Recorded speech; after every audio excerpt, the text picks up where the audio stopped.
आमच्या मार्गदर्शिका doctor Archana Kamble जगतकर madam, new college.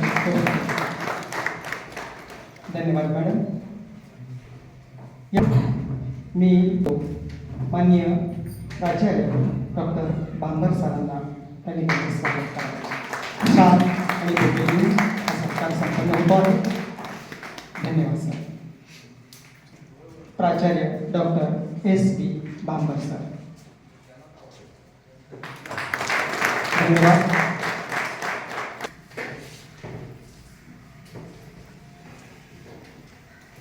Tukaram Kolekar महाविद्यालय नेसरी यांच्या राज्यशास्त्र आणि समाजशास्त्र डिपार्टमेंट मार्फत घेतलेल्या या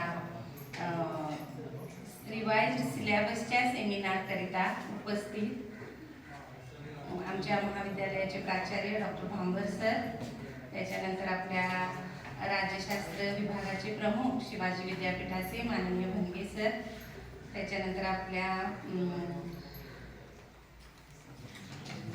जगतकर मॅडम आणि माझ्या समोर उपस्थित सगळे राज्यशास्त्र आणि समाजशास्त्र विषयाचे विद्यापीठाच्या कार्यक्षेत्रामध्ये काम करणारे सगळे प्राध्यापक बंधू भगिनी। तर आज आपण राज्यशास्त्र आणि समाजशास्त्र ह्या तुमच्या विद्यापीठात तुम्ही काम करणारे लोक असल्यामुळे त्याच्या काही पॉलिसीज असतील, त्याच्या परीक्षा पद्धती असतील किंवा त्याच्यावरती होणारं संशोधन असेल, तर ह्या विषयी गहन अभ्यास करण्याकरिता आपण सगळेजण एकत्र जमलेलो आहोत। तर आपल्या सर्वांचं मी आमच्या महाविद्यालयामार्फत सर्वात प्रथम सर्वांचं स्वागत करते।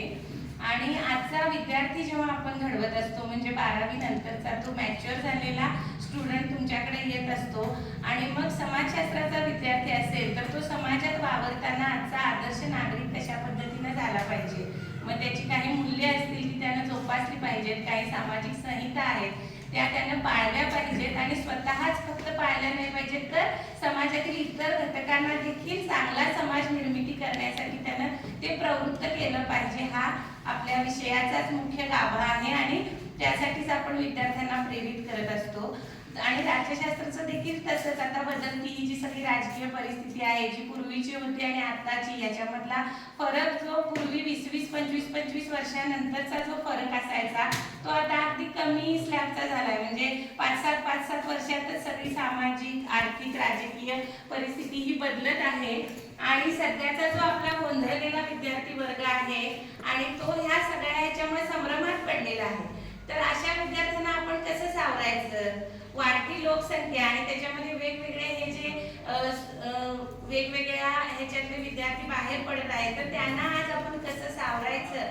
आणि या सगळ्या देशामध्ये एक आदर्श राज्यपद्धती जी आपली पूर्वीपासूनची होती, एक चांगला समाज रचना जी फार पूर्वीपासून आपली परंपरा आहे की एक भारत हा एक परंपरा असलेला देश आहे आणि मग त्याच्यामध्ये हे जे सगळे आदर्श व्रत आपण पूर्वीपासून जे बघत आलेलो आहोत ते आपल्याला कंटिन्यू ठेवण्याची जबाबदारी ही आपल्या या सगळ्या शिक्षक वर्गावरती आहे असं मला वाटतं।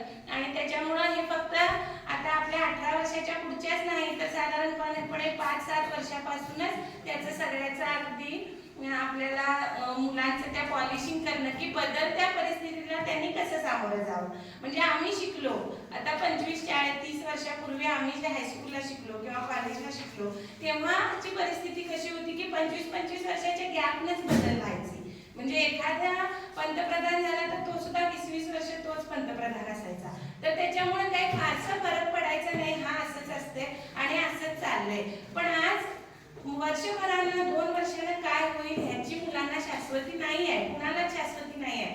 आणि मग त्याला आपण कसं सामोरं जायचं, हे जीवन जगताना आपण कसं जगायचं आहे आणि आपण सगळं यातून तरुण कसं जायचं आहे। आणि फक्त आपल्याच पिढीला ते संपतंय का? तर नाही, तर आपल्या अजून पुढच्या सुद्धा मानवाच्या ज्या पिढ्या निर्माण होणार आहेत त्या कशा चांगल्या पद्धतीने आपण निर्माण करायला पाहिजे आणि त्याच्यामध्ये ही सगळी मूल्य आपण तशीच रुजवून ठेवली पाहिजेत आणि ती जबाबदारी आपल्याकडे आहे हे आपल्या मुलांना देखील आपण शिकवलं पाहिजे। म्हणजे मग पर्यावरणाप्रती असणारी जबाबदारी आहे, इतर सगळ्या सामाजिक परिस्थिती किंवा मानसिकतेप्रती असणारी जबाबदारी आहे। आता आपण बघितलं की वेगवेगळ्या ज्या घटना घडतात, महिलांसंबंधीच्या घटना आपण वेगवेगळ्या ज्या आता ह्या गेल्या 15 दिवसात महिन्यात आपण ऐकतो आहोत आणि मग त्याच्यामध्ये काय आहे की ह्या सगळ्या समाजाचा, ह्या सगळ्या राजकारणाचा मुला मुलांच्या मानसिकतेवरती सुद्धा परिणाम होत आहे. म्हणजे सगळे विषय हे एकमेकात गुंफलेले आहेत.